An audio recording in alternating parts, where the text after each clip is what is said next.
ప్రభు పేరట మీ అందరికీ వందనాలు. ఈరోజు దేవుని యొక్క వాక్యము వాగ్దానము, మేలు చేయనుద్దేశించుచున్నాను గనుక భయపడకుడి.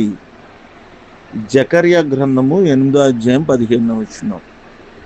దేవుని బిడ్డలారా, మన జీవితంలో ఈ ఉదయకాల సమయంలో ఎవరైనా దేవుని ఎరిగి ఉండి భయపడతా ఉంటే, దేనికి మనం భయపడుతున్నామంటే మన కుటుంబానికో, మనకో, మన జీవితంలో, మన ఉద్యోగానికో, మన ఆరోగ్యానికో, మన బిడ్డలు లేదా ఏ పరిస్థితులైనా మనకి ఏం చేస్తాయంటే భయాన్ని కలగజేస్తూ ఉంటాయి. ఏదైనా జరగకూడంది, వినకూడంది ఏదన్నా మన జీవితంలో జరుగుతుందేమో అన్న ఒక ఆలోచనతో మనం జీవిస్తూ ఉంటాం.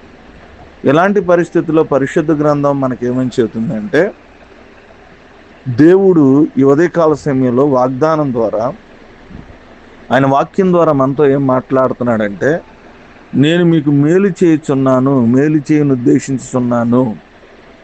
ఎలాంటి కీడు చేయాలన్న పరిస్థితులు మనుషుల వల్ల జరిగినా, లేకపోతే కీడు చేసే సంఘటనలు నీ జీవితంలో కనబడుతున్నా, నేను దాన్ని మేలే చేయబోతున్నాను, నీకు మేలు జరగబోతుంది అని దేవుని యొక్క వాక్యం ఈ ఉదయకాల సమయం మనతో మాట్లాడబోతుంది.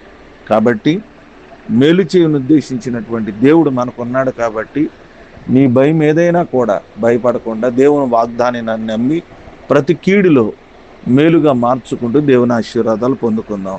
అట్టి కృప దేవుడు మనందరికీ అనుగ్రహించును గాక. కొద్ది మాటలు మన వినికిడిలో దేవుడు ఫలించి ఆశీర్వదించును గాక.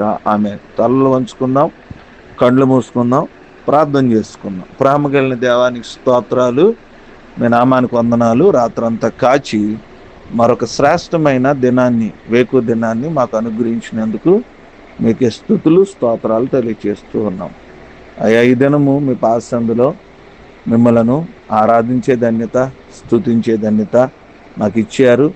వాక్యం ద్వారా సూటిగా మాతో మాట్లాడారు. నేను మీకు మేలు చేయను ఉద్దేశించి ఉన్నాను, నా ఉద్దేశం మేలు, మీకు మేలే జరిగిద్దని అన్నారు. ఎవరైతే ప్రభా భయపడుతూ కీడు జరిగిద్ది అనుకున్నారో వారందరి జీవితాల్లో మేలులు దయచేయమని కోరుకుంటున్నాను. అయ్యా, ఎన్నో దినాల నుంచి మేలులు లేక బాధపడుతున్న వారిని జ్ఞాపకం చేసుకోండి, మేలు దయచేయమని ప్రార్థన చేస్తున్నాను. ఈ దినాన వివాహ దినాలు జరుపుకునే బిడ్డలను, పుట్టినరోజు జరుపుకునే బిడ్డలను జ్ఞాపకం చేసుకోండి. అయ్యా, వివాహాల కోసం, గర్భఫలాల కోసం అనారోగ్యాలతో సతమతమవుతూ, ఆర్థికంగా సతమతమవుతూ, కుటుంబ జీవితంలో ఎన్నో సమస్యలు, ఒడిదుడుకులు ప్రభా, బిడ్డల విషయాల్లో, చదువుల్లో నేను చాలని జీతాలతో ప్రభా, నేను అనారోగ్యాలతో ఎంతో ఇబ్బంది పడుతున్నా అనేక మంది ఉన్నారు ప్రభా. మీ కృప మా మీద ఉంచి ఏదైనా దివంతో మమ్మల్ని, మా కుటుంబాలను జ్ఞాపకం చేసుకుని వాతావరణాన్ని స్వాధీనపరుచుని మీ కృపలో నడిపించమని ప్రార్థన చేస్తున్నాము, నడుస్తున్నాము తండ్రి. ఆమెన్.